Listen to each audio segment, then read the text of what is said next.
唯品，你他妈找死是不是？高哲，你疯了！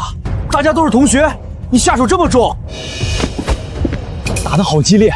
高哲这泰拳没白练啊！哎，老程，你说他们因为啥打起来？看那边，都给我住手！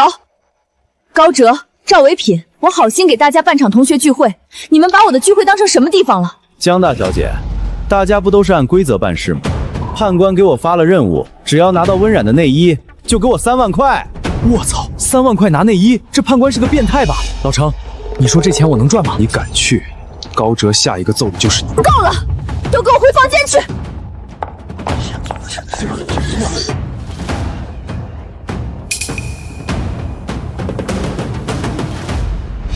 老程，咱们跟做贼似的蹲这干嘛？嘘，看。你想要的我都给你了，钱呢？文姐爽快，等判官结账，我转你5000。5000？不是说好2万吗？2万？我拿着这个钱去夜店，什么品质都找不到。就你这个老女人，5000都多吧？你什么你？拿着钱赶紧走吧，别让你老公知道了。这个温大姐，高哲平时对她那么好，她说卖就卖了，可惜高哲喜提绿帽子了。可惜他们忽略了一个事情。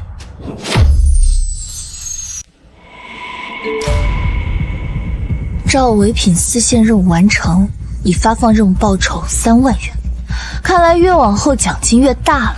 放心啊，要是入冬前再筹不到5万块钱修缮屋顶，这所学校就要被强制废弃拆除了。老校长，您别急，钱的事儿我一定会想办法解决的。做不到也没事的，这么多年你做了太多，如果没有你，这群孩子早就没有学上了。没关系，毕竟我也在这里长大。校长你放心，只要有我在，我一定会守护好学校和孩子们的。如果能把握好机会，说不定……赵唯品、温冉，你们2个贱人！拿我女人的内衣换钱，你他妈还是人吗？我打死你个畜生！老程，快看，高哲这抱摔真带劲儿，赵唯品这油腻男肋骨都要断了吧？赵唯品自找的。放开我！老子今天要在公海上弄死他！鉴于赵唯品在执行规则期间遭遇暴力袭击，不畏艰险，特此奖励赵唯品一次发布王座任务的机会。天助我也！高哲，你不是能打吗？判官，我要发布任务，我要高哲现在就去跳海！王座指令已下达，高哲必须在今晚午夜12点前跳入海中，否则予以消除。跳海？你脑子被我打残了吧？拿这个装神弄鬼的群主当圣旨，老子今晚就不跳，看他把我怎么着！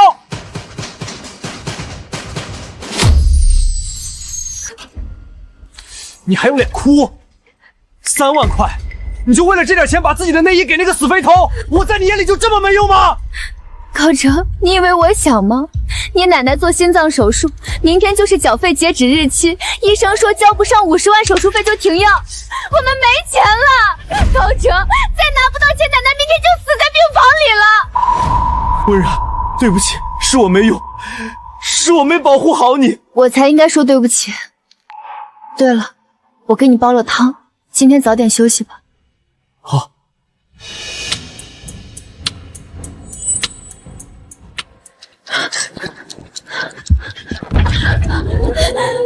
高哲，你干什么？你快进来！温冉，快走！我的腿，他们自己要往下跳，我控制不住自己。有鬼，真的有鬼！高哲，温冉！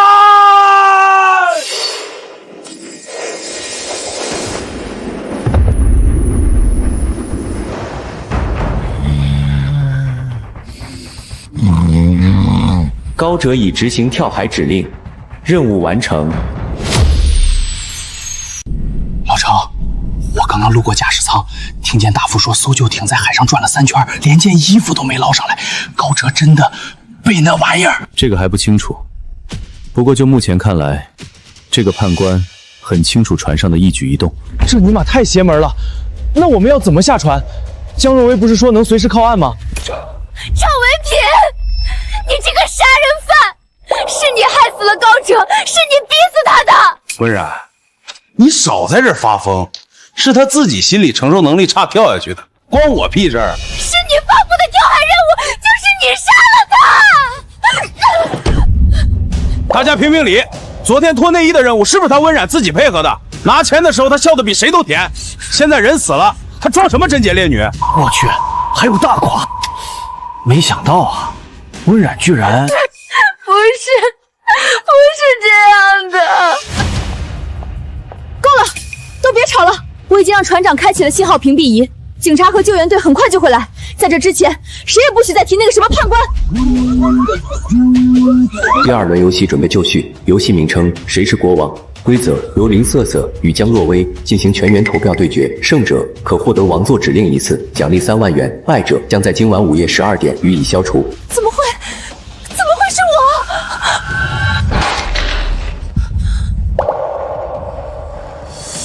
看来真正的游戏开始了。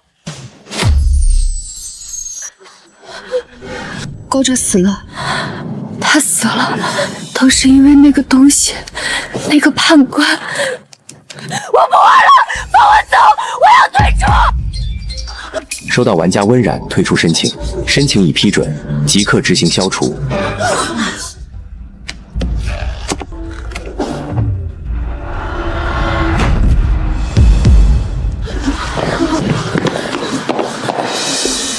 老程，他是不是昏过去了？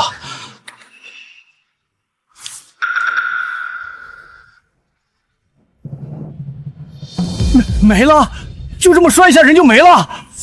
这怎么可能？会不会是巧合啊？这能是巧合？天底下哪有这么巧的事儿？不可能的，一定是意外，这不合常理。他自己摔的，你们都看见了，是他自己摔的，跟我没关系。是不是我们不玩也会死？下一个会不会轮到我们？我不想死，我家里还有爸妈，我不能死在这儿。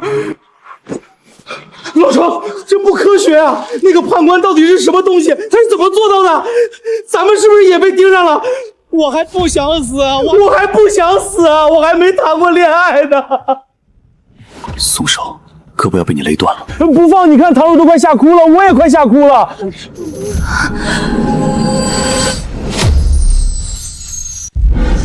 大家都看到了，这个游戏是认真的，不赢就会死。所以，我请大家想一想，你们要把自己的命交给这个人吗？看看又来了，永远躲在黑西装保镖后面，永远居高临下。江若薇，你还以为这是大学的时候吗？你一个眼神，大家就得围着你转。林瑟瑟，你少在这煽动人心。我江若薇什么背景，在场谁不清楚？只要救援一到，救援信号屏蔽仪开了几个小时了，有船来吗？有飞机来吗？江大小姐，你的背景在岸上，在这艘船上，你的命和我们所有人一样，捏在一个叫判官的东西手里。他说的也有道理，救援到现在连影子都没有，远水解不了近渴呀。人都死2个了，背景再大有什么用？你们疯了吗？等下了船，我能给你们的资源，他林仙仙能比吗？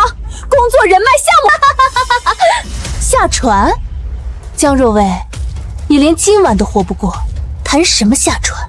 各位，我林瑟瑟把话放在这儿，只要你们把票投给我，我赢了之后，王座指令只有一条，让江若薇跪下，为这些年在同学面前趾高气扬，向每一个人道歉。然后嘛，让他陪我们在场所有人谈一场模拟恋爱。江大小姐不是一直觉得自己魅力无敌吗？那就让大家轮流感受感受，怎么样？这个确实有点刺激啊。我已经结婚了，这种事儿我不参与。但他话说的没错，江若薇的承诺都是空头支票。这样是不是太过分了？过分？温冉死的时候谁替他说话了？现在保命要紧。你们无耻！我只是给同学们一点福利，怎么能算无耻呢？你的命和你的面子，你选哪个？哦，不对，你马上就没资格选了。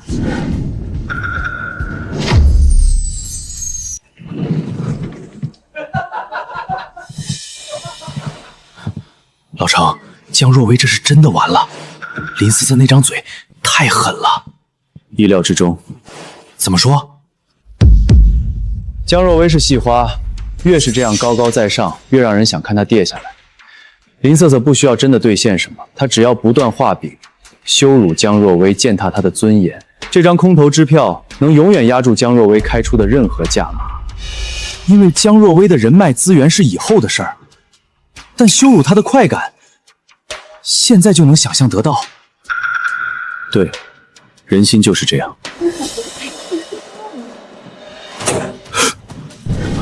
老程，你看到没有？林瑟瑟准备逐一击破了，估计会开出一些根本拒绝不了的条件。她明白自己的优势，也清楚男人的弱点。江若薇输定了。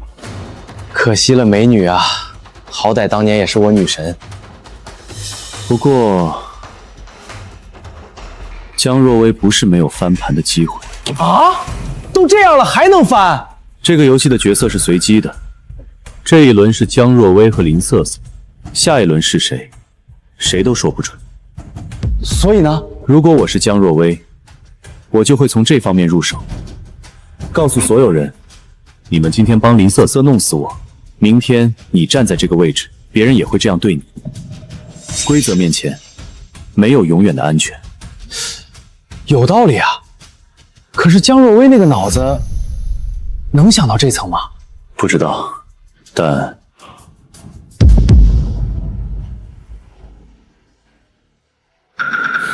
他怎么在这儿？老程，怎么了？是不是有鬼？别乱讲话，走，我们回餐厅。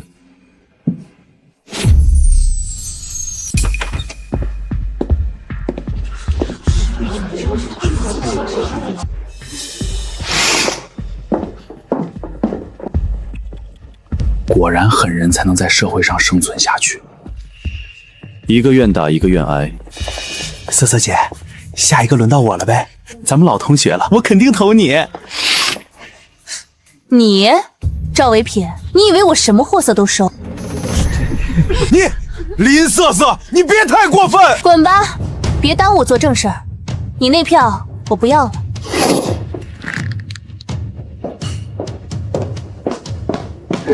程哥、孟磊，你们俩还没投吧？林瑟瑟那女人不识抬举，咱们兄弟几个不感兴趣。对，我们不约，你找别人吧。你们傻呀！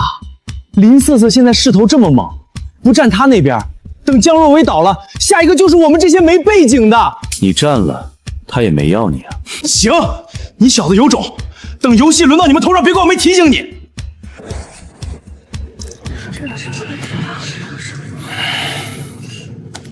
对，判官，一个匿名的账号 ，ID 就是判官2个字。别跟我说做不到，我1年给你们律所300万的顾问费，现在就要你们查出这个人的真实身份，不管用什么手段，半小时内我要结果。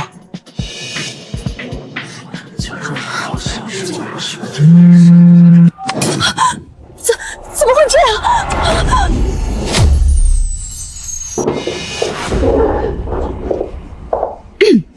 各位老同学，过去的事我可以既往不咎，现在我以个人名义承诺，只要你们把票投给我，每人1万，立刻转账。1万块，江大小姐，你的命就值1万块。我给大家开的价可是让你跪下道歉陪谈恋爱，你这1万块能买到这种乐子吗？林瑟瑟，你别欺人太甚！欺人太甚的是你。大学4年，你什么时候正眼看过我们？现在命都快没了，想起拿钱砸人了，晚了。15票，票数过半，大局已定。提前恭喜瑟瑟姐拿下王座。江若薇，你还是别挣扎，等着随叫随到吧。等一下，江若薇，我有办法救你。什么办法？你说。20万，先转账，后救人。方姐，你什么意思？我票数已经过半了，你还能翻盘不成？过半又怎样？只要剩下10个人还没投票，胜负就未定。20万，我给你，但你要是救不了我，放心，从来不收冤枉钱。各位，你们有没有想过一个问题？这个游戏的规则到底是什么？判官设定了游戏，但没有说输者一定会死。他说的胜者可获得网作指令，败者予以消除。可如果没有败者呢？你什么意思？目前你15票，江若薇5票，还有10个人没投。只要这10张票全部投给江若薇，你们就是15平。对啊，15平，那不就分不出胜负了？平票又怎样？规则里没说平票会怎样。判官大可以宣布我们2个都输。判官的规则里没有写平票的处理方式，这就是规则的漏洞。没有胜者就没有败者，没有败者就没有人能被执行消除。然后由你们2人共同向判官提出一个要求：停止游戏，放所有人下船。你疯了！我凭什么配合你？因为你今天弄死江若薇，明天就轮到你。这个游戏不会因为江若薇死了就结束。判官说过，这是第2轮游戏，还会有第3轮、第4轮。你能保证自己每一轮都赢吗？反过来讲，如果今天你们帮林思思投死江若薇，明天有人帮别人投死你们，你们愿意吗？规则面前没有永远的安全。老程，这不是你刚才说的吗？他果然偷听了。我觉得方巾说的对，我们不能再死人了。如果能凭票结束游戏，我赞成。那没投票的人都投给江若薇。江若薇15票，林瑟瑟15票，平票。判官，胜者和败者平票。按照你的规则，没有输家。现在我们要共同发布王座指令，停止这场游戏，放所有人下船。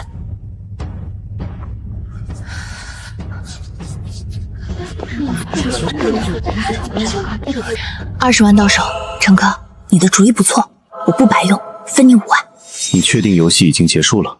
平票没有败者，判官没有回应，但也没有惩罚，这不就是最好的结果？你漏算了一种可能。什么可能？判官自己还没有投票。陈克，你猜对了，游戏还没有结束。你怎么知道？一个操纵游戏的人不会把自己排除出游戏之外，甚至有可能判官从一开始就在船上，他也是30名同学之一。经核实，第2轮游戏出现平票，根据王座游戏总则第7条，若出现平票情况，且平票双方无法在规定时间内分出胜负，判官本人将加入投票，指定1人投出决胜票。决胜投票权持有人方巾，请在10分钟内做出选择：投给江若薇，江若薇胜；投给林瑟瑟，林瑟瑟胜。若你弃权或在规定时间内未做出选择，将对方巾本人予以消除。我操，老程，你真是乌鸦嘴，这下把方巾也拖下水了。方巾，求你了，等我不想死，我妈妈还在医院等我，她只有我一个亲人了。我知道我不是好人，我刚才太嚣张了，我跟你道歉，我跟所有人道歉。方巾，你让我做什么都行。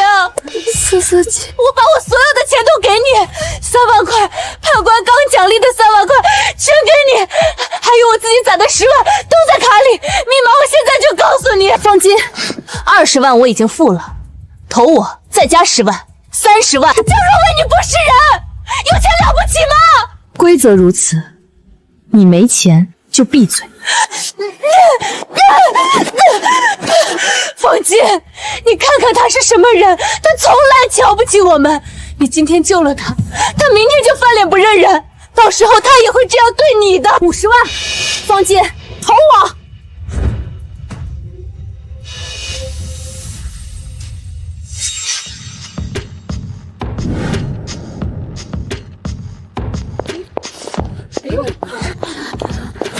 跟我来。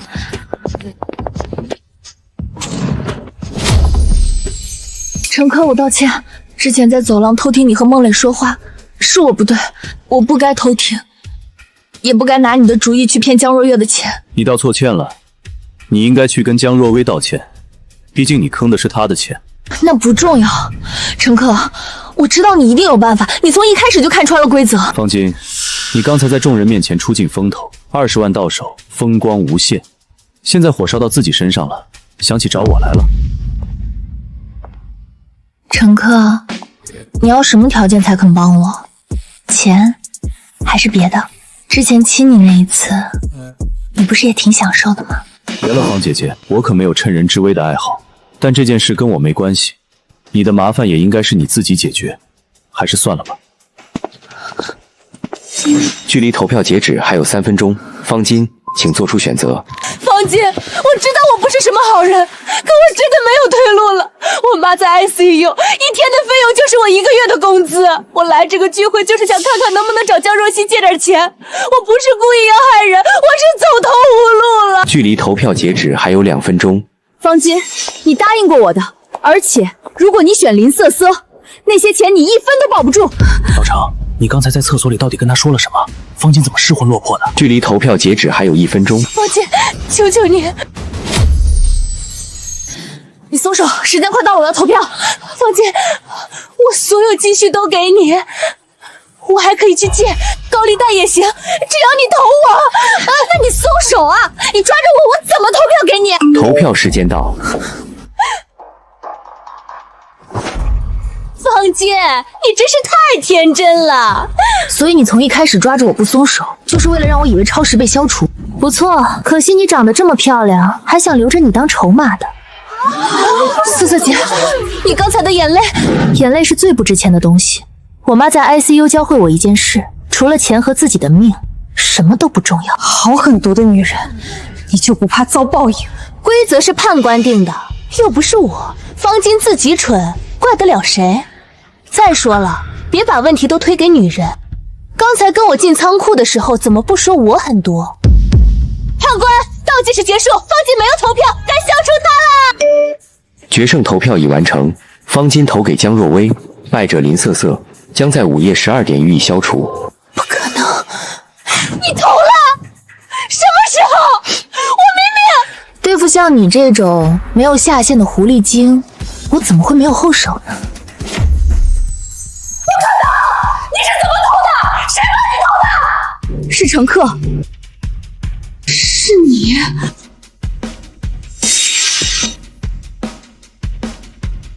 手机给我。什么？你出去之后，无论他们说什么，不要看手机，剩下的交给我。你不是说跟你没关系吗？还是说你确实想？你别多想，只是我想到一个更好的解决方法。林瑟瑟，就你那芝麻大的脑瓜铃儿，除了男人就不想别的事儿，还想斗过我？我不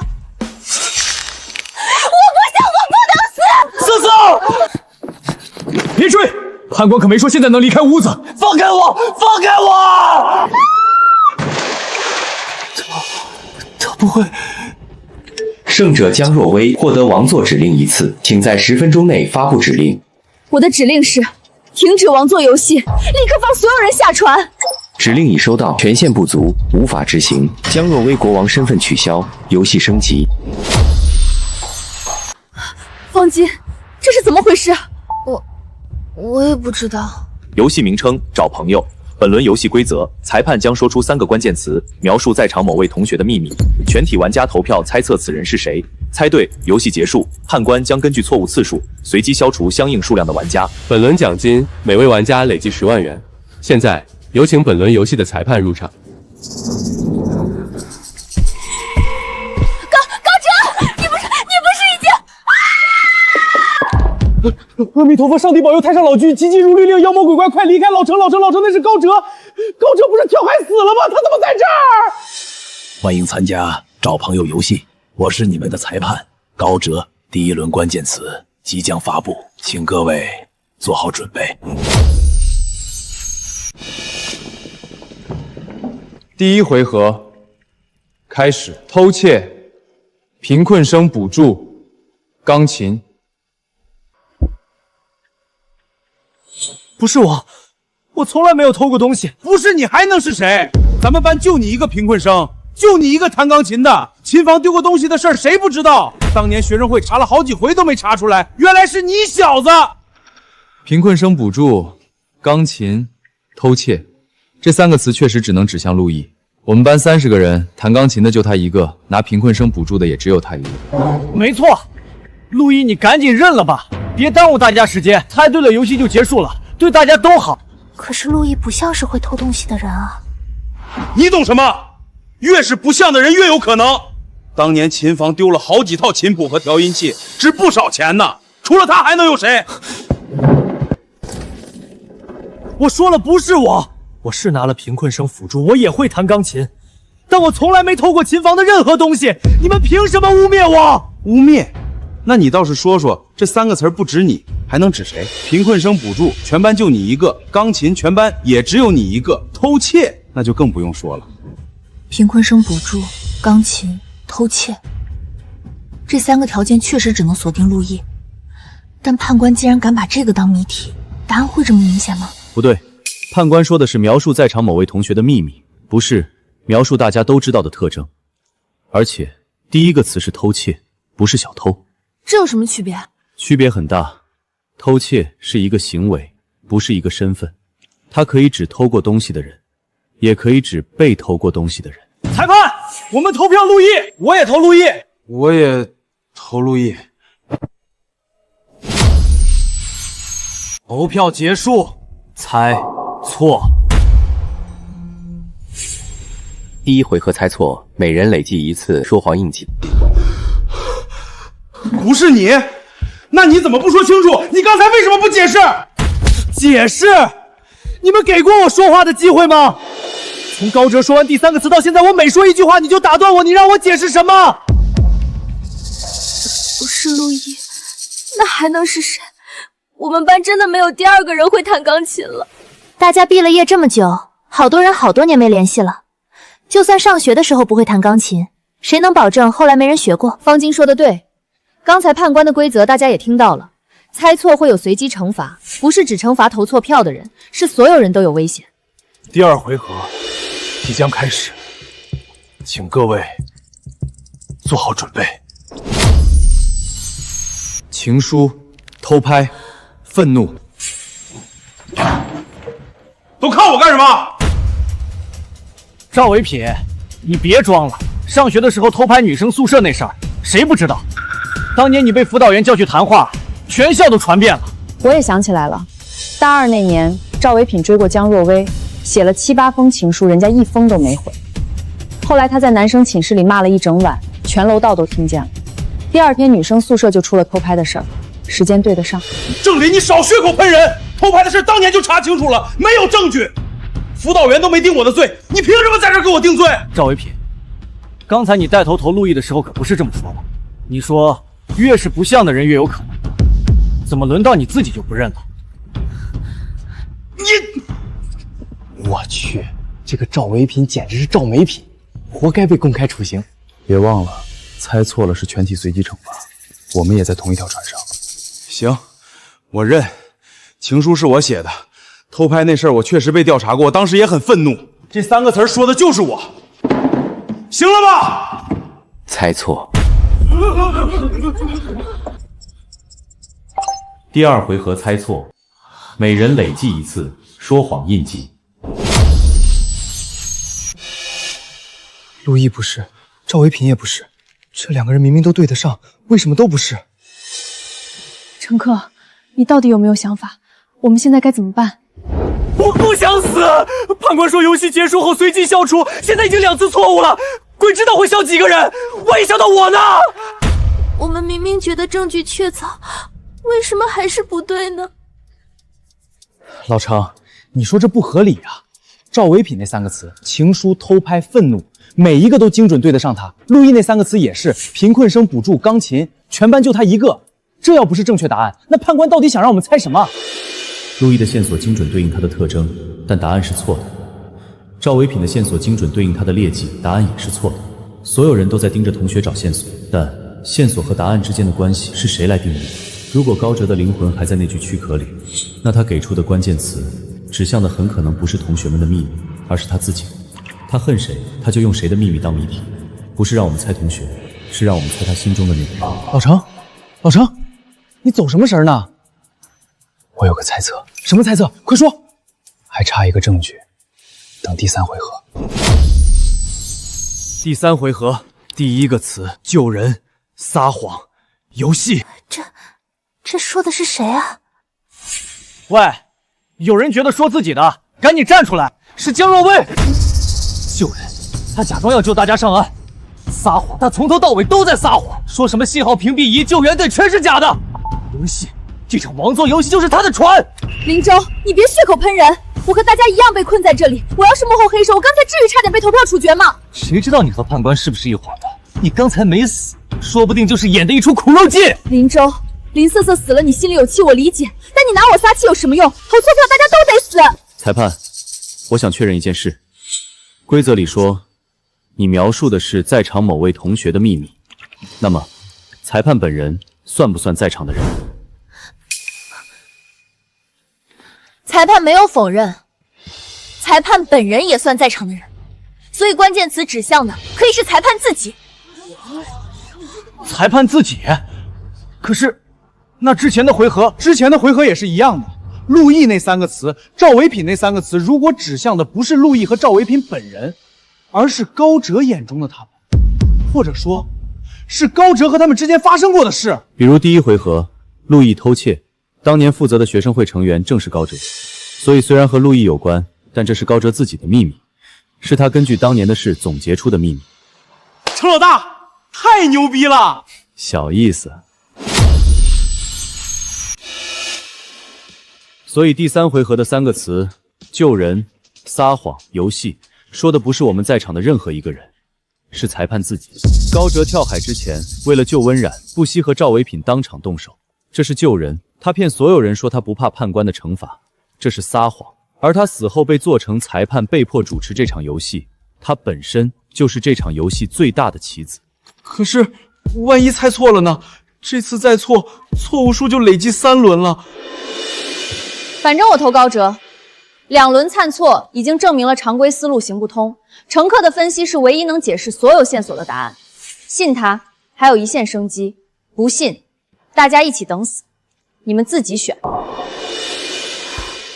我觉得乘客说的对，高哲学长刚才看乘客的眼神和之前不一样，感觉他也想输这场游戏。那我也投高哲。我说各位，你们狗咬狗吵了2轮了，哪次对了？实力不行就赶紧抱大腿，1个2个装什么装？听我们程老大的就完事儿了。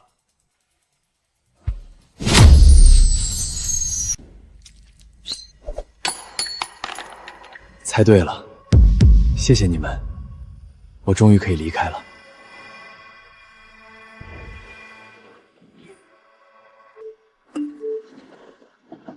第3轮游戏结束，恭喜各位幸存者，每人发放一奖金10万元。第4轮游戏将在明日开启，请各位好好休息。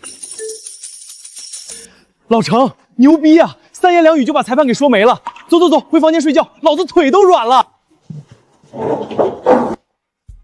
乘客，今晚有空吗？我想请你吃顿饭，单独聊聊。今天你救了所有人，也救了我，我得好好感谢你。维姐，带我一个呗。孟磊，你先回去吧，我有正事跟乘客谈。那我还约了我哥们打游戏呢，你约晚了，是吧，老程？乘客，我去。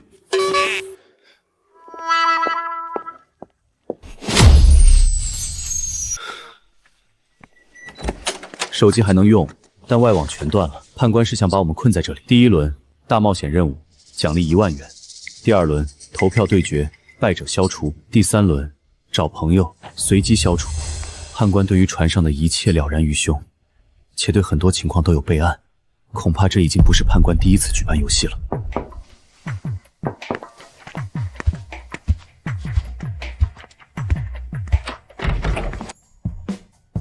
老同学好久不聚，请你喝杯奶茶，我们叙叙旧。方同学是正经聚会吗？怎么穿的跟刚从被窝里爬出来似的？穿那么正式，多生分啊！乘客，来坐着。方同学，到底什么事儿？今晚判官要随机消除2个人，会轮到谁，谁也不知道。我呢，想了想，与其一个人害怕的等死，不如来找船上唯一脑子好使、长得又不讨厌的人共度良宵。方同学，你还是不要玷污我纯真的爱情观了。乘客，你在卫生间里回头的那一刻，我就知道你不是表面上那么冷漠的人。你嘴上说跟我没关系，但你回头了，你这张嘴比你的心硬多了。别误会，换一个人我也会帮的。不管，总之我欠了你的债，程先生打算怎么收债呀？没有主意的话，我也有一套现成的方案哦。冷静，方晶这个女人每一步都是算好的，道歉不行就勾引，勾引不行就掉眼泪，这女人800个心眼子，不知道哪句话是真的。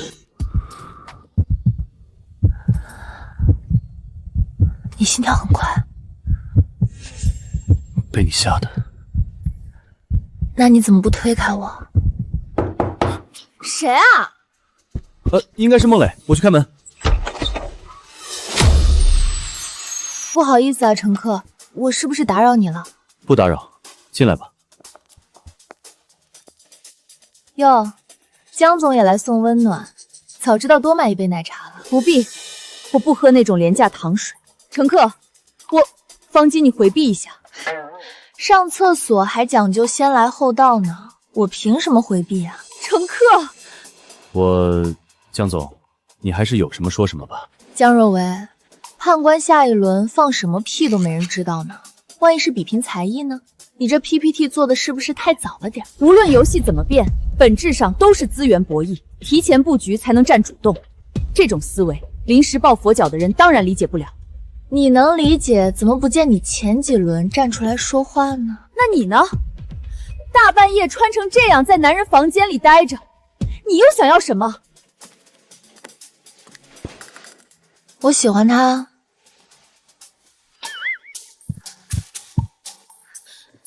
乘客，我是来找你结盟的。为了说明，我拟了一个方案。有些人的方案白纸黑字，可上面每一个字都写着“老子最重要”。你停，那什么，两位姐姐，我看你们聊得挺投机的，要不我回隔壁跟孟磊挤挤。坐好。江班长，在你来之前，我们正聊到关键地方呢，要不你明天请早？乘客才不是这种人。好了好了，两位好姐姐，行好，你们两个到底是来干什么的？乘客，下轮游戏的资源分配和决政权，我提议信息共享，任何人拿到判官线索必须第一时间互通。第二，投票权统一，所有决定你我商量后再让其他人执行。第三，保护优先级，你和我互为第一顺位。怎么，你要跟他结婚啊？江总，在你来之前，我分析过，判官的游戏范围是逐渐扩大的，后面的变化太快，就连我也很难预测。所以，对啊，江总，你家那么有钱，什么保镖请不到？乘客这种人吧，天生骨子硬，他只会帮自己人。你跟他压根儿就不是一路人。那我觉得乘客也不会喜欢你这种随便的女人。你说谁随便呢？浑身铜皱的黑寡妇，怪不得没人受得了你。可以了 ，Stop， 打住！乘客，你说今晚你选谁留下？我。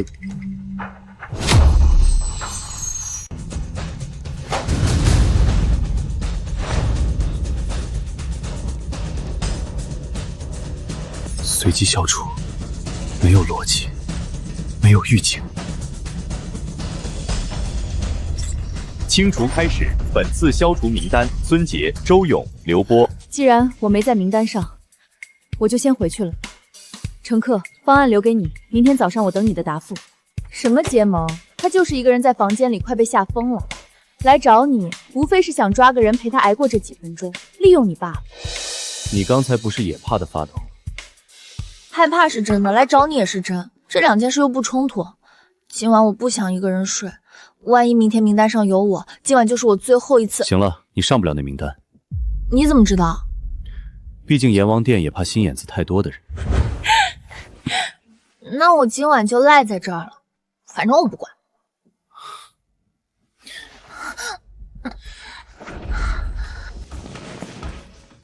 一人躺一边，不许过界。你拿什么画的界限？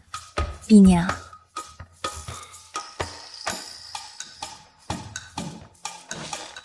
君子协定。那女人呢？这就是38线，碰到她，你今晚就去跟孟磊睡。乘客，你可真行，36度的嘴能说出这么冰冷的话。关灯，晚安。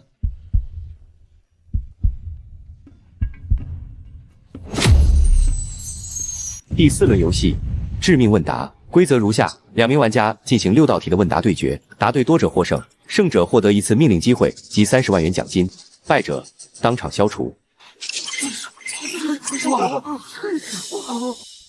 行了，既然没人敢上，我来吧。这游戏既然是知识问答，总不能让平日里不读书的人上去送死。许博文可是咱们班唯一考上博士的，学霸一出手，这局稳了，谁对上他谁倒霉。老程，许博文上学时在图书馆都能把屁股坐冒烟，跟他比脑子那不是上赶着投胎吗？我先替他对手默哀3秒钟。许博文已确认参赛，对手孟磊。老程，听好了，我银行密码是98032347，我妈叫李淑芬，我宿舍床底下还有一箱没拆的手办，要是今晚我没了，你帮我。把嘴闭上，冷静。我怎么冷静啊？对面那个是物理学博士，我大一到大4挂了6科啊！孟磊，你现在要是主动跟判官弃权，还能留点脸，省得一会儿6道题答完，面子小命一起丢个干净。老许，你别太嚣张，我磊哥也不是好惹的，来就来。第一题，地球自转一圈多久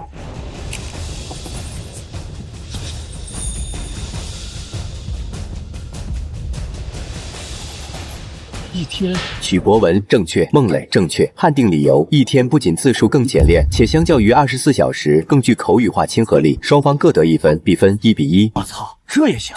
那写1昼夜是不是也得算对啊？别吵，看题。第2题，水的沸点是多少？100度。开水。开水！孟磊这小子是饿疯了吧？怎么不写泡面呢？许博文正确，孟磊正确，并额外加1分。判定理由：孟磊给出的开水完美解构了死板的度量衡数值，更贴近人类实际生活经验，具有极高的人类学洞察力。目前比分：许博文2分，孟磊3分。开水也算对，还他妈额外加分，这根本就是黑幕！许博士别急嘛，科学来源于生活，你那满脑子数字比不上我这生活艺术家。这判官的脑回路是不是有什么问题？这叫大智若愚。某些人啊，就是书读的太多，把脑子读成方块了。第3题，海森堡不确定性原理中，位置和动量的测量精度乘积恒大于某个常数，这个常数的核心本质是什么？本题需抢答。普洛克，数学表达式里的核心本质就是约化普洛克常数 h bar。牛逼，听都听不懂，不愧是物理系之光。答案错误，许博文扣1分，比分1比3。这不可能，这绝对不可能！普洛克常量怎么可能不对？发什么呆呢？送分题，快按铃啊！不知道。答案正确，孟磊加1分，比分1比4。判定理由：不知道。因为不确定性定理的核心本质，孟磊用诚实的行动完美诠释了测不准的科学真谛。天哪，这也行？那是不是以后考试我写不知道也能拿满分？这也行，看来判官也不是完全中立的。他回答不知道都算对，他根本就是不会答。第4题，爱因斯坦提出，当一个物体接近光速时，它的时间会变慢。这一现象在物理学中被称为时间膨胀。那么，时间膨胀的最终归宿是什么？本题需抢答。起点，时间在黑洞极点处终结，这是物理宇宙学的终极答案。答案错误，许博文扣1分，比分0比4。下课铃。答案正确，孟磊加1分，比分0比5。判定理由：时间膨胀的终极归宿正是下课铃。在主观时间体验中，唯有下课铃抢钱，学生才会切身体会到时间无限膨胀痛苦。孟磊的哲学高度堪比伯格森的时间与自由意志。我操，太真实了！上微积分课的时候，老子的确觉得时间膨胀到世界末日了。别说了，这判官绝对跟咱们国航大学有仇，这他妈是个高校怨灵吧？第5题，什么东西越洗越脏？本题需抢答。水，洗毒用的是水，水在这个过程中会被污染，所以越洗越脏的是水。答案错误，许博文扣1分，比分-1比5。洗澡水。答案正确，孟磊加1分，比分-1比6。判定理由：水本身不具备自净的洗涤性，唯有洗澡水会在净化客体人体的同时，让自己越洗越脏。孟磊极其深刻地理解了媒介污染的深层社会学内涵。这判官的知识水平跟孟磊有得比。孟磊这次也算是高山流水遇知音了。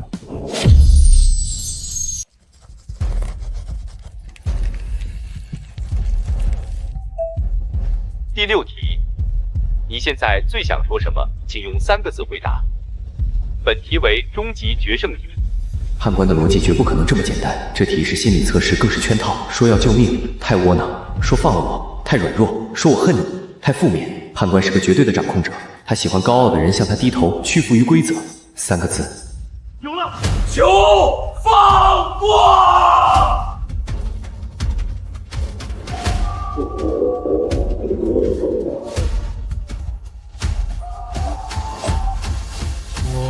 我饿了。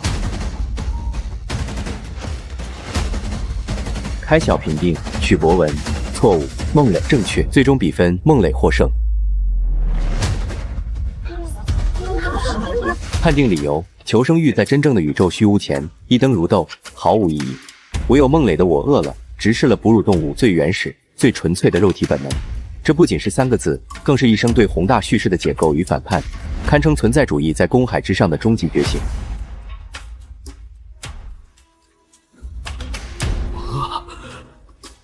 是3个字，求不过也是3个字，凭什么我的是错的？为什么？败者许博文即刻消除。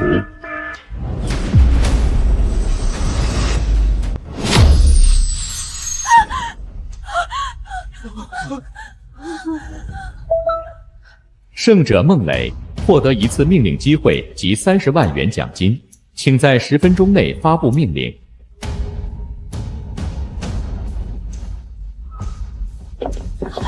孟磊，我们结盟吧。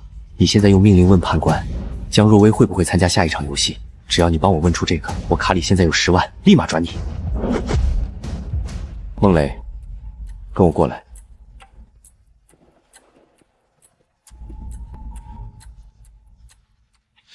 老程，30万啊！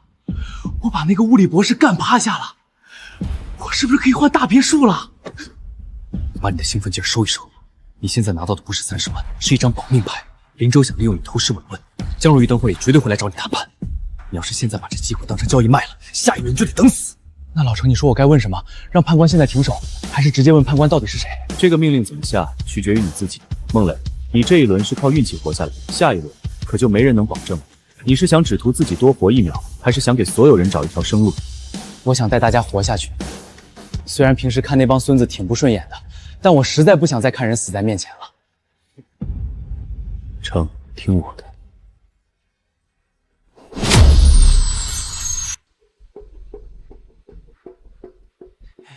林州，你今天处处针对我，不就是因为林瑟瑟死了，你想找人撒气吗？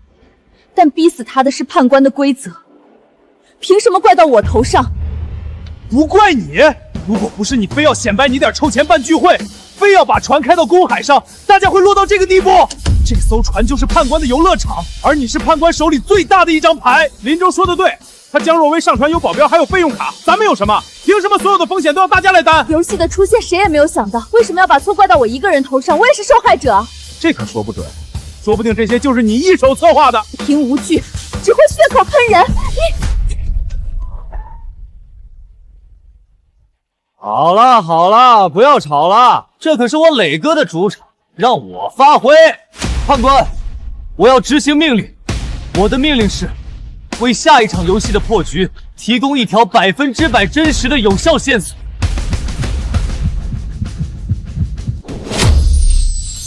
命令接收。第5轮破局线索：破碎的另一半。破碎的修饰词，另一半指代亲密关系。咱们班30个人里，谁是双胞胎或者是情侣？大家快排查一下。江若薇，判官的思维要是跟你一样在第一层，许博文那高材生现在还在那吃早点呢。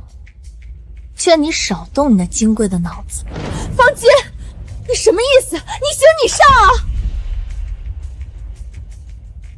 碎片另一半，这分明是游戏机制的描述。下一轮极大可能需要强行配对。我们现在该做的是找出分组的隐藏条件，而不是像个无头苍蝇一样在这猜名字。猜测也得要证据。你空口白牙在这否定我，根本就是为了和我抬杠。别了，我就是看不惯某些胸大无脑的女人，非要在这秀智商。黄金，你别以为我怕你，我忍你很久了。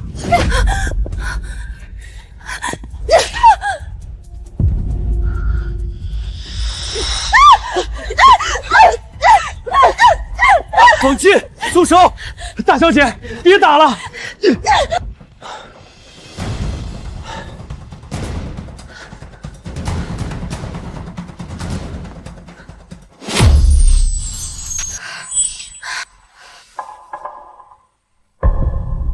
老程，那5个字你看出门道没？破碎的另一半到底指的是啥碎了？碎片或者是缺失的伴侣，可以是物理层面上的食物配对，也可以是心理或者神际关系上的缺失重组。无论如何，判官给出的线索绝对不是字面上的意思。看来接下来的难题还不只有判官。雷子，我们先走。程科的脑子转得快，他估计已经有眉目了，咱们不能被他牵着鼻子走。赵维品，下一局无论玩什么，咱们俩的票必须绑死。没有什么必须不必须，不过我为财，你为色，确实是最好的选择。哼。总之，今晚你去盯着那个唐软，我负责江若薇。林舟，我知道你想干什么，不过江若薇先留给我，我也有一笔账要跟他算。第5轮游戏预告：多出来的人，全体玩家将自由分成2组，每组在规定时间内指认出组中的多出来的人，指认正确通关，指认错误，被指认者被消除，超时全员消除。大家都听清规则了吧？这次是团战，我和赵维品已经组好同盟，有想跟着一起活命的，现在就站过来！哎，这话我就不乐意听了。前几轮明显全靠我们家程老大，好不好？你个 NPC 还叫上了，想通关的就来找程老大，而且实在不行还有磊哥我呢。哟，孟磊，刚才靠运气撞了个大运，这回可是拼团队了，你行不行啊？离了程克，你算个什么东西？贺三，你特他妈翻脸比翻书还快！刚才你还跟哈巴狗一样求老子带你，现在林州放个屁你就凑上去了。人往高处走，谁让你是个没脑子的草草？程克，林州那边已经拉拢了大半的人，你要是跟我合作，有保镖，有钱，我还……江总，结盟的事先放一放，我目前没有站队的打算。孟磊，你劝劝你老大。江若薇，你省省吧，我孟磊这辈子只认程克一个，他往东我绝不往西。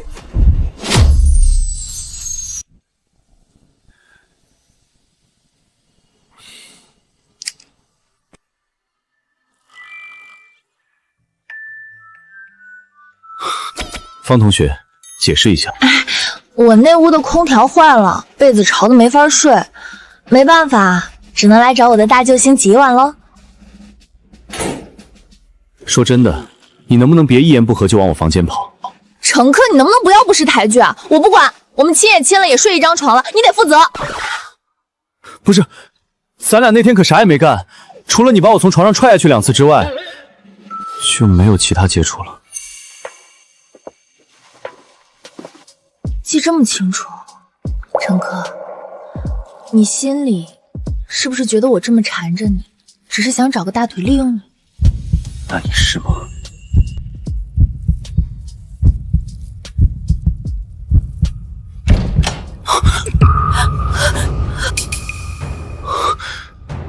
程克，我房间外面有人在不停地敲门，我不敢一个人待着，求求你别赶我走。不是江若辉，你怎么阴魂不散的？有完没完啊？程克，刚才有人一直敲我的门，我趁着没人才跑出来的。江总，敲门的十有八九是林州或者赵维品他们，想逼你表态结盟。那万一是判官呢？万一是个要杀我的疯子呢？我一个人会死的。行了，你先坐。程克，你让他走，他就是想利用你，你还留着他干什么？方金，事到如今，你能不能收起偏见？程克，我也不想来打扰你，我是真的走投无路了。老程，唐软那屋外面也有人砸门，这小丫头吓得抱着头在走廊里哭呢。我琢磨着，我不能不管，就给一块带过来了。那你就不能把他带你自己房间去吗？带我房间，孤男寡女的多不好。这不你房间女人多吗？不是你，哎，反正床就一张，我肯定要跟我男人睡。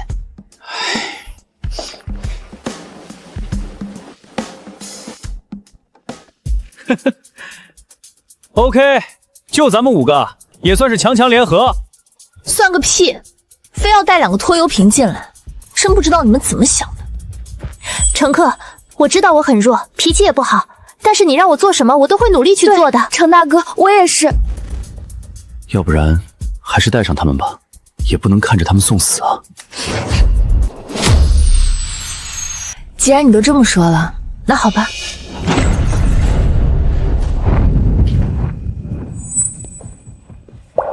乘客，我们几个商量了一下，想加入你这边的阵营。赵唯品那个黑心王八蛋，跟他组队还要收钱。我们几个想了半天，觉得还是你这儿靠谱。对，还是跟着程老大有安全感。哼，贺帆，我没记错的话，今天下午在餐厅，你不是还站队赵唯品？方姐姐，那都是场面话。赵唯品那边邪气太重，我这人胆子小，还是跟着程老大踏实。只有程老大吗？当然，还有磊哥。行了，你们7个确定要跟我这边？是。方金、我、姜若薇、孟磊、唐阮5个，秦阳、金宇、徐骁、郑林、吴常、贺帆、周静7个，5加7，12个人。12个。你数什么呢？没什么，确认一下人头。行，既然大家愿意信任我，今晚先回去休息，锁好门，谁来敲都别开。成，听程老大的。老程，房间够不够大？不够的话，我今晚可以不走。滚！乘客，明天游戏分组的时候，你一定得带上我。不会丢下你的，回去睡吧。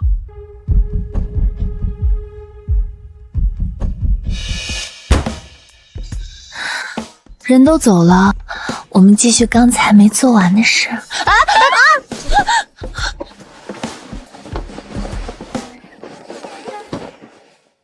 累了，睡觉。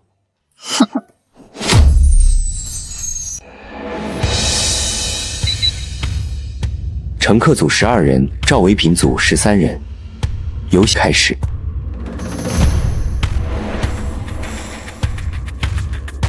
乘客12对13，人数上你们吃亏啊，小心着点儿，别全军覆没了。人多鬼也多。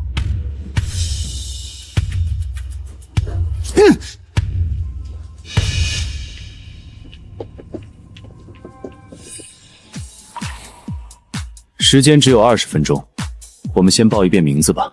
秦阳、金宇、徐骁、贺帆、郑林、吴常、周静、方金、姜若薇、孟磊，你哥们儿。唐阮。乘客，好像跟我们昨天没有区别。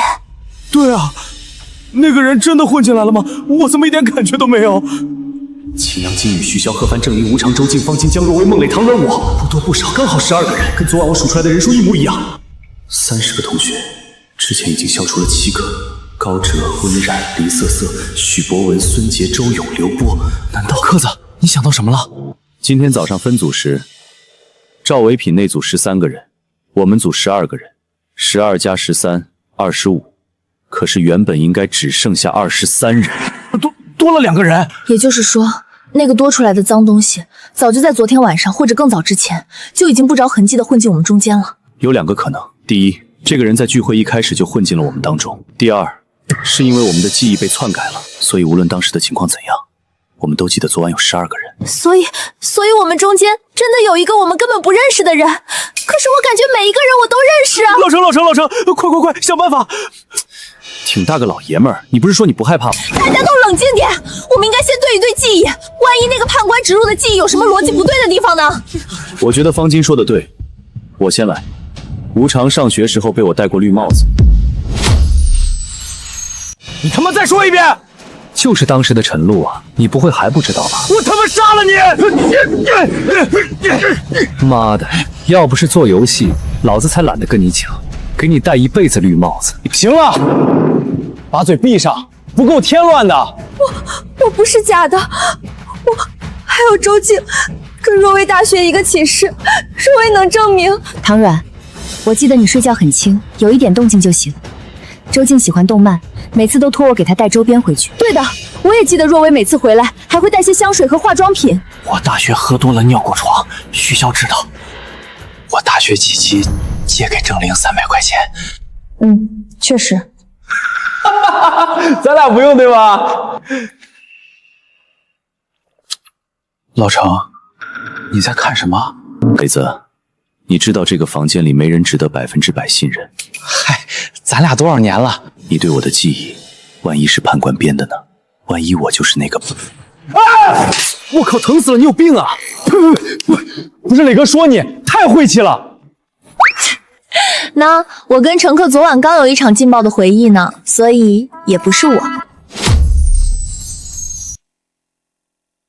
所以现在好像没有谁的记忆对不上。乘客，这是怎么回事？贺帆在撒谎！你说什么？郑林，你不要血口喷人啊！刚才他说借我300块钱的时候，我顺着他说是想稳住他。事实是他没借过我钱，1分都没有。他第一个跳出来说借钱的事，就是因为假记忆在他脑子里，他不知道自己是假的，所以才会主动暴露。不是，我记得的，我记得是借给你的，就在食堂2楼，我转账给你。那是判官塞给你的假记忆，你连细节都说不出来，哪个月哪个窗口，我那天穿的什么衣服，你说啊？他是假的，投他游戏结束，我儿子还在家等我，我不能耗在这里陪一个不存在的人等死。郑林说的有道理。主动跳出来，结果翻车了，跟规则完全吻合。我投贺帆，我也投。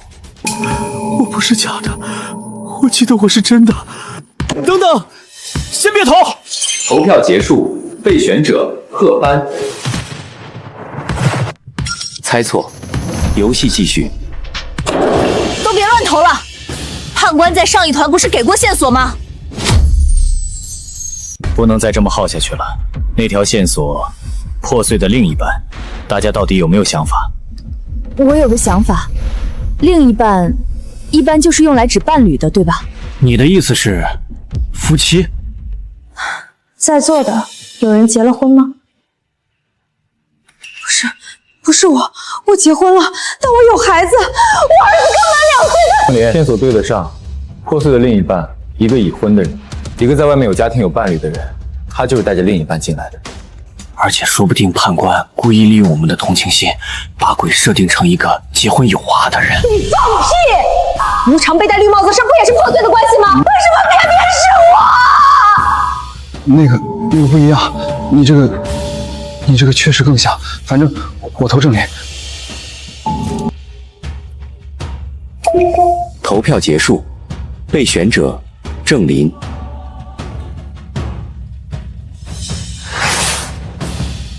猜错，游戏继续。对不起，够了，事关人命的事，你们能不能别那么冲动？别吵了，时间只剩10分钟了。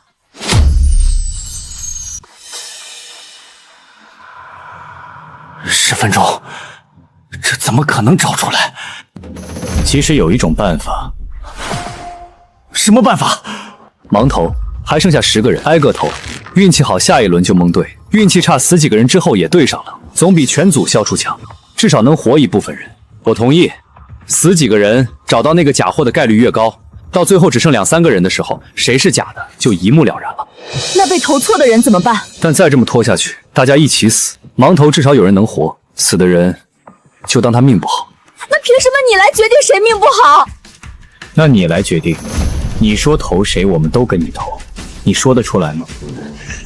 我投徐潇，他话最少，从头到尾没主动说过几句，嫌疑最大。秦阳，要不再等等，给我一些时间。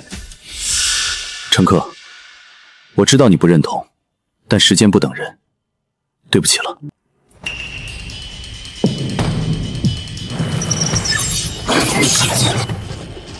猜错，游戏继续。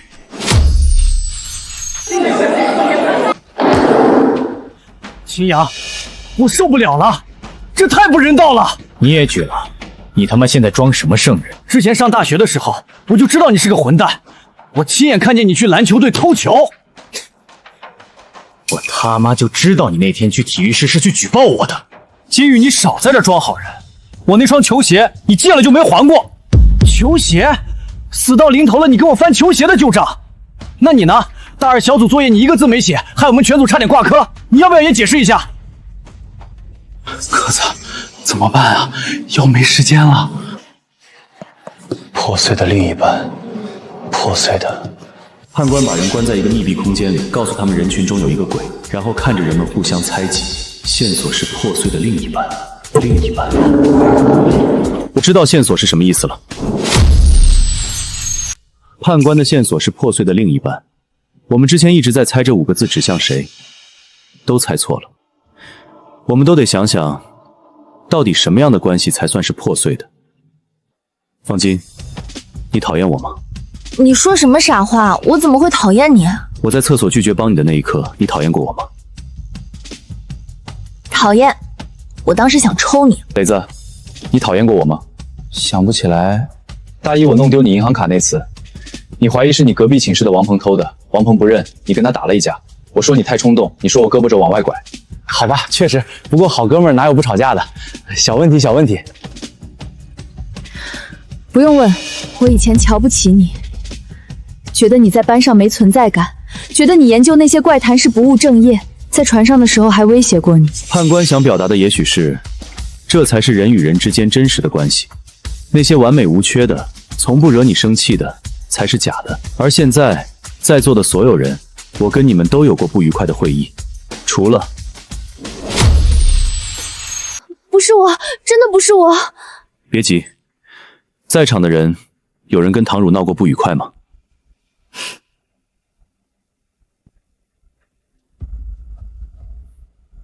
我知道，大二他打碎过我一瓶粉底液，我爸送的，我好几天没理他。你不是因为记忆里和他关系好，胡编乱造的吧？当然不是。其实我也能证明，我有一次不小心摸到唐阮的胸，被暴揍一顿。那唐阮排除，各位谁跟周静有过不愉快的经历？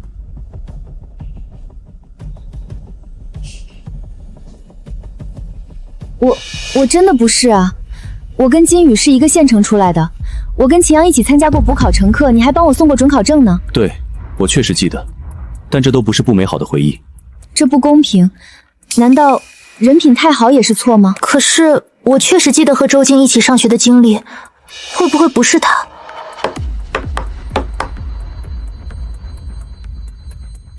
没时间了，投吧。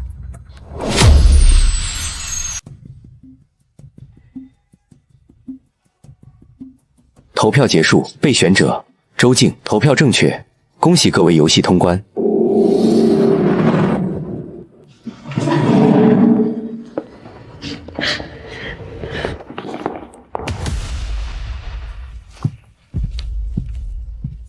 其他人呢？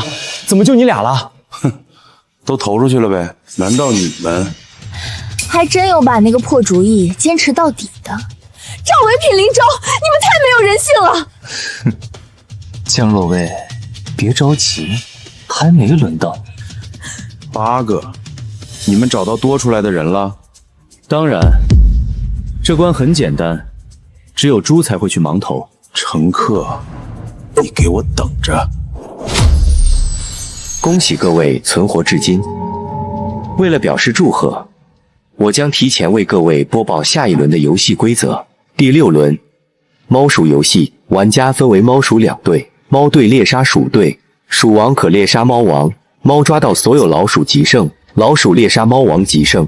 猫王需在指定位置不可移动，非鼠王不得触碰猫王，否则视为犯规。游戏结束后，胜者进入下一轮游戏，幸存者可每人累计100万奖金。各位有1夜时间准备，明天中午12点在甲板集合。友情提示，你们当中有人并非第一次参加这个游戏。看来我的猜测是对的，这个判官已经举行过无数次游戏了，看来从没有人打破循环。会是谁呢？追逐战，那我跟林州就不客气了。体力活，男的比女的强，想活命的可以站我这边。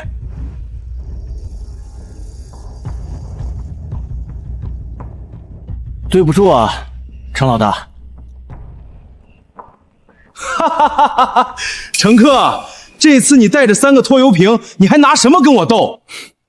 准确来讲，是4个。喂，不过没关系，打你们够用。哈哈哈哈！死到临头还嘴硬，那我就看看明天的游戏你拿什么赢我。我们走。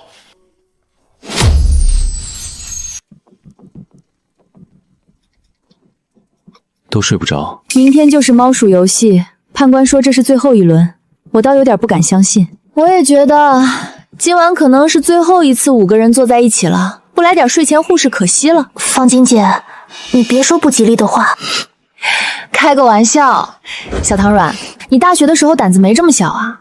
我记得有次社团活动，你一个人半夜去琴房练琴，被锁在里面，还是翻窗出来的。那次是意外，而且后来是乘客学长路过帮我开的窗。有这事？程老大的记性怎么变这么差？那你还记得我不？我记得你是那个千杯不醉的精神小妹。别，我还记得你喝多了，跟我说过的家乡的那所小学呢，现在怎么样了？还差5万，就能彻底筹齐新建小学的钱了。那你的江总还没问你，为什么突然办了这个同学会？其实我爸爸他过世了，我不知道该怎么面对，所以跑出来开了这个同学发会，也许是指望海洋能隔绝一些思念吧。其实我也是因为想逃避自己胆小的性格，才来参加聚会的。方晶是为了钱，江若薇是为了父亲，唐软是为了改变性格，好像大家都有来的目的。孟雷，你呢？啊，我感觉你有点怪怪的，可能是累了吧。你们聊，我先回去睡了。磊子，明天按计划来，别乱跑。放心，磊哥什么时候掉过链子？猫鼠游戏即将开始，在此之前，各位有一次退出机会，选择退出者可平安离开本轮游戏，但需在4年后再次登船参加下一轮。是否有人退出？4年后再来，那跟判死缓有什么区别？老子才不干！我不退出。我也不退出。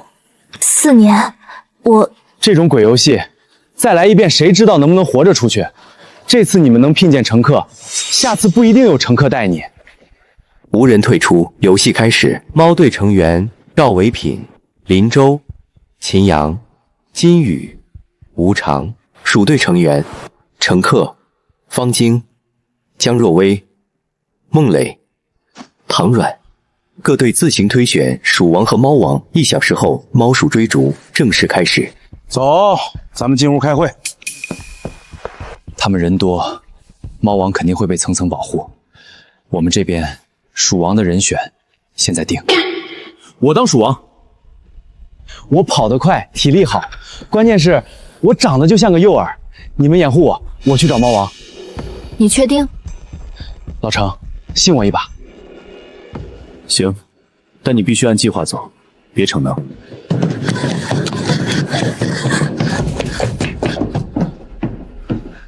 老子是鼠王，来抓我呀！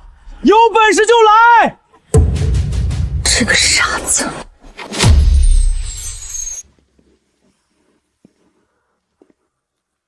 抽一根。林州，你什么时候学会抽烟了？上班以后学的，压力大嘛。孟磊刚才喊那嗓子挺卖力的，可惜演的有点过。什么意思？孟磊不是鼠王，你才是。他在帮你转移视线，对吧？被你看穿了。对，我就是鼠王。你承认的这么爽快，倒让我不放心了。你都猜到了，我装也没用。不得不说，你们这伙人里最聪明的就是林州你了。拿下！别动！轻点，轻点，配合着呢。你太聪明，聪明到让人不放心，所以麻烦你在仓库里好好待着，等游戏结束。金宇，可乐还有吗？冰的、常温的，喝着不带劲儿。他怎么比在度假还舒服？乘客，你就一点都不担心？担心又没用，听天由命呗。乘客，你还记得判官说，有人不是第一次参加游戏吗？怎么？你知道什么？大学的时候，我在一个悬疑论坛上看到过一个帖子，那个帖子的标题就叫《审判游戏》。帖子里描述的内容跟我们经历的几乎一模一样。匿名账号发布任务，随机奖励和惩罚，一轮接一轮的游戏。楼主说他亲眼见过身边的人被消除，这种帖子没被封，当天晚上就删了。我当时以为是恶作剧，没在意，直到高哲跳海那天晚上，我才想起来那个帖子。帖子里还说了什么？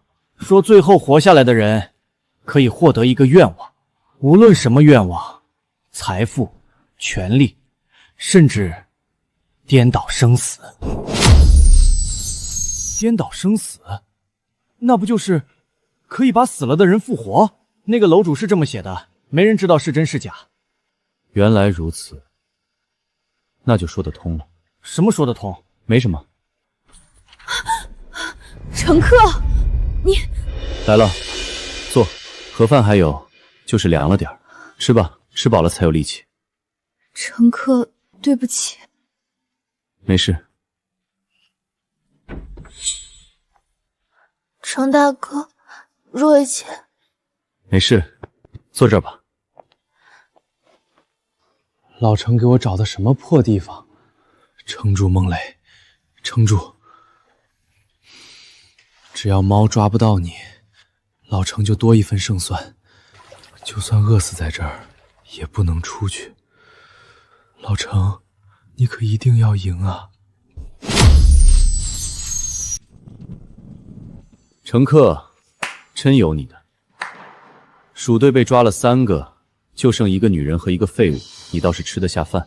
都被你抓了，我自己找点吃的，你还不乐意了？嘴硬，不过也好。你特意跑来说这些，是不是外面进展不太顺利？你们猫队到现在只抓了3个，孟磊和方金还在外面，你心里其实挺急的吧？不急，迟早的事儿。这种累活儿，我就知道赵唯品得交给你。赵唯品昨晚开会的时候，是不是主动提出来当猫王？说猫王最安全，躲在指定位置不动就行，然后安排你们5个出去抓人。他自己呢，舒舒服服坐在安全屋里，等着你们把活干完。判官说了，猫王必须固定在指定位置，这个位置我研究过了，剑桥指挥室，视野最好，位置最隐蔽。我来当猫王。为什么是你？我把自己放在那儿，是信任你们5个能保护好我。再说了，你们谁愿意一动不动坐几个小时？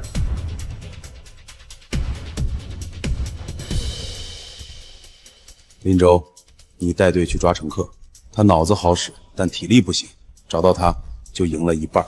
乘客，你用不着在这挑拨离间，我只是随便聊聊。你要是觉得我说的不对，就当我放屁。乘客，判官说有人不是第一次参加游戏，是你吧？你凭什么这么猜？直觉。如果我说是，你会放了我？不会。那不就得了？纠结这个问题，对你没好处。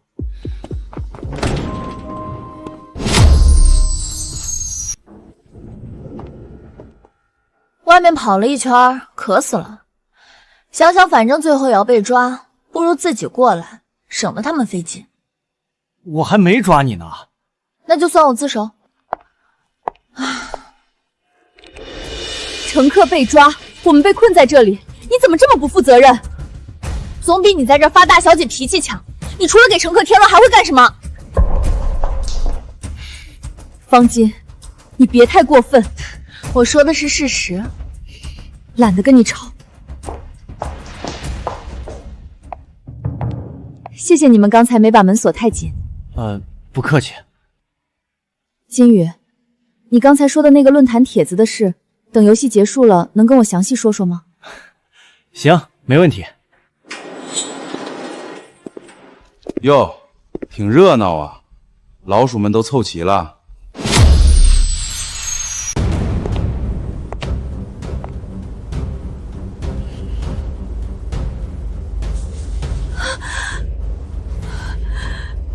赵唯品，你是猫王？没错，剑桥视野好，你们在外面跑，我在上面看得一清二楚。不过现在，你们全在这儿了。赵唯品，你别伤害我，我还没谈过恋爱，我不想死在这儿。哼，江若薇，你这就不行了。还好我不像你，我谈过恋爱，什么都经历过了，死也值了。江大小姐没谈过恋爱，真的假的？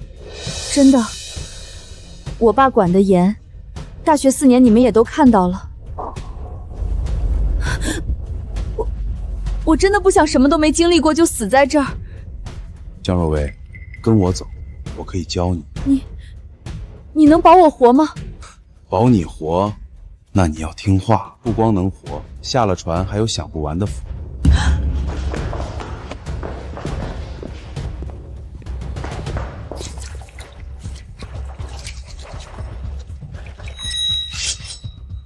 孟磊，别躲了，出来！游戏结束，鼠队胜，猫队全员，即刻清算。你敢骗我！你这个贱人！救命！乘客！赵唯品，你疯了！放开他！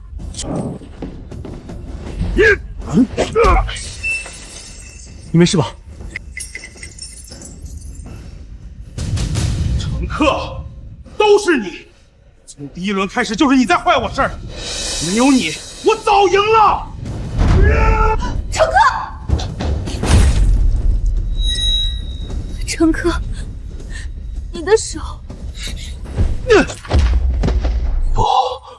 不可能！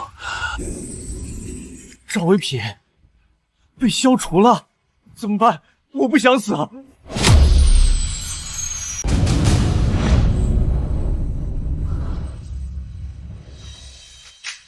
瑟瑟，我来找你了。你没事吧？没事，他还没来得及对我做什么。你受伤了，别乱动。饭有没有饭？程大哥，这是怎么了？猫鼠游戏结束，鼠队获胜，乘客违规触碰猫王，孟磊、唐阮、方金、江若薇逃出升天，乘客将自动进入下一轮游戏。乘客，我该怎么办？你不要有事啊！没事，本来也没打算能全身而退。下一轮，最低参与人数为2人，人数不足将从幸存者中随机挑选1人陪同进入。判官，我申请。不用随机了，我自愿。终于到这一天了。孟磊，你别逞英雄。乘客，终于有机会跟你好好玩一局。磊子，没猜错的话，你就是4年前的那个玩家吧？什么？老程，有些事儿不是我能决定的。自愿申请已收到，批准。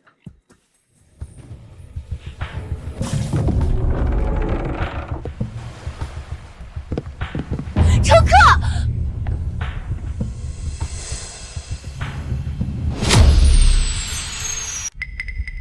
下一轮游戏即将开始，规则如下。判官，等会儿，我先跟老程聊2句。你为什么要主动进来？你明明可以。坐，有件事憋了4年了，今天得交代。站着说怪累的。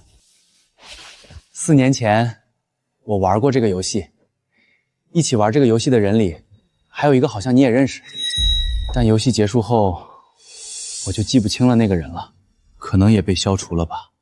你说什么？那次也是30个人，玩到一半，判官给了退出选项，4年后再来，我怂了，选了退出。结果那批人里，除了我以外，没人活下来。所以这次你收到邀请，就知道游戏会发生吗？是的，判官会召唤我，只是没想到是和你们一起。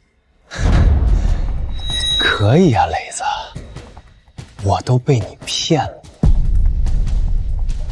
4年，在人前装傻充愣，实际上每天都活在恐惧里，比玩游戏还累。看你们一个个出事，我明明知道游戏会怎么走，却什么都没办法说。那你为什么不告诉我？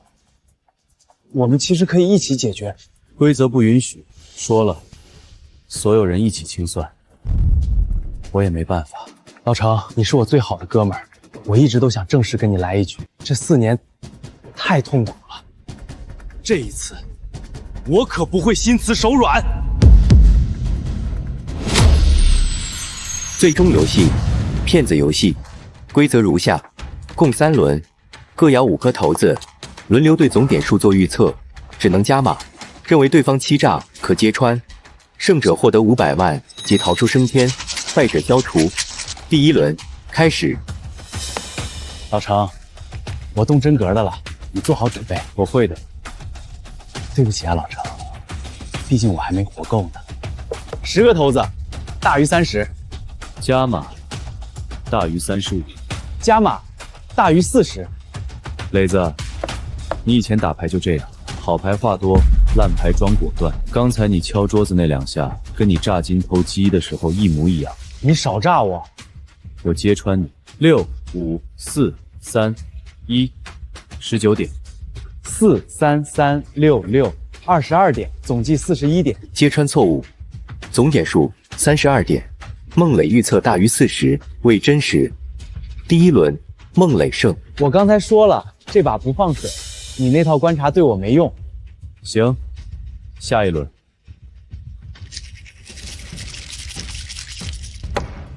大于25，大于30，大于33，大于36，大于38，小于45。老程，真够损的。你也可以揭穿我，你这个人越是设套的时候表情越真诚。6、6、5、4、3， 24点。5、4、3、2、1， 15点，总计39点。揭穿失败，39点，在大于38小于45范围内。第2轮，程克胜，比分1比1。就知道。6、6、5、4、6，大于40，大于45，大于50，大于55。我现在有27点，他不太可能有28点。可是看他的表情，孟磊之前有这种表情就是真的牌好。不对，他不是以前的孟磊了。怎么了，老程？要不要这么纠结？你不可能大于65，我揭穿你。老程，你还是没变，我一加码你就急了。6、6、5、4、6， 27点。1、4、2、3、1， 11点，总计38点。揭穿成立，孟磊预测大于55为虚假。第3轮，程克胜，败者孟磊，即刻清算。你手里只有11点，你怎么敢报那么高？都说了，这4年太难熬了。什么？兄弟，好好活下去。孟磊，老程，如果你活着出去，记得帮我告诉唐软，我喜欢他。磊子，恭喜你，程克，你赢得了最终游戏，你可以离开了。我不走。你说什么？我说我不走，我们的账还没算完呢。孟磊用命换你出去，你要浪费这个机会。用不着你操心。你想做什么？我要跟你再来一局。你赌什么？赌上我的一切。但如果你输了，我要你交出那个最后的愿望。如你所愿。最终游戏，真诚游戏。规则：双方轮流说出一句陈述，对方判断是否真诚。共8轮，胜者逃出升天，奖金1000万，并可向判官许一个愿望，任何愿望。输了怎么办？输了，你将永远留在这里。所以，你就是上一个输了的人。你困在这多久了？1年、10年，还是100年？不要试图分析我，这一局，你只需要回答真诚或虚假。不敢聊啊。是否确认进行游戏？确认。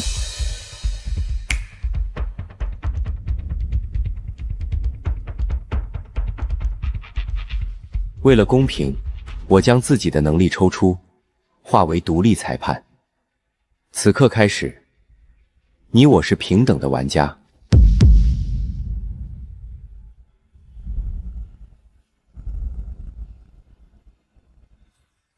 第1轮开始，判官先发言。我们现在的位置是你们公司。这里看起来和我的公司确实一模一样。虚假。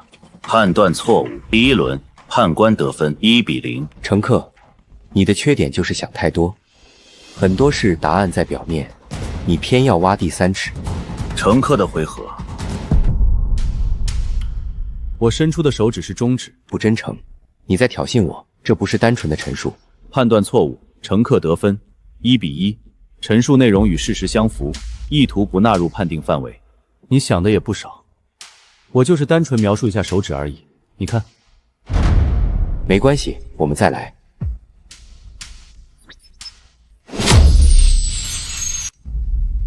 第2轮，判官的回合。方金是真的喜欢你。真诚。判断正确，判官未得分。乘客发言。你曾经是我们的同学，曾经也是玩家，但因为玩了这个游戏，永远留在了这里。真诚。判断正确。乘客未得分，你在浪费时间。以你对船上人的了解，怎么会不知道方金喜欢我？你不也是在用进攻机会在我身上挖取情报吗？你为什么要这么对我？你愿意为了孟磊去死？真诚。判断正确。判官的声音不再稳定，什么影响了？我的陈述是，你当初是为了你喜欢的人才留下来当判官，而且那个人已经离开了这个游戏，把你忘了。虚假。判断错误，乘客得分。你也是个可怜人啊！哎，该不会是个恋爱脑吧？看来我的判断没错。你喜欢方晶？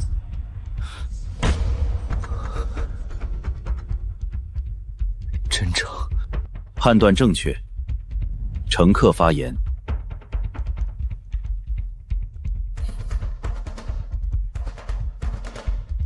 我的陈述是，在这一轮，你将会回答虚假。你在说什么？如果你答真诚，意味着你认为我这句话是真诚，但我的陈述预测你会答虚假，那你的回答就和预测矛盾了，你答错了。如果你答虚假，意味着你认为我在撒谎，恰恰就是我预测的虚假，你又答错了。这是一个悖论。对，所以你输了。确实，我没办法判断。判官无法做出判断。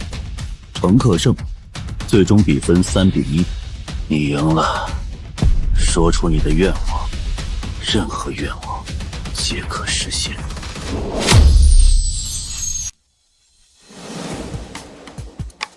我的愿望是，让判官从未存在过，让这场游戏从未发生过，让所有因为游戏而死的人，都能回到他们原本的生活里，包括你。这就是你的愿望？对，让一切都回到最开始的样子。你被困在这里这么多年，也该自由了。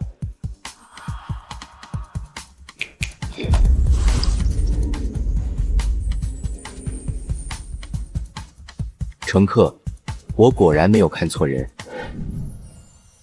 老程，你怎么来这么早？我还以为我第一个到呢。你还挺会享受，拿本杂志躺着晒太阳。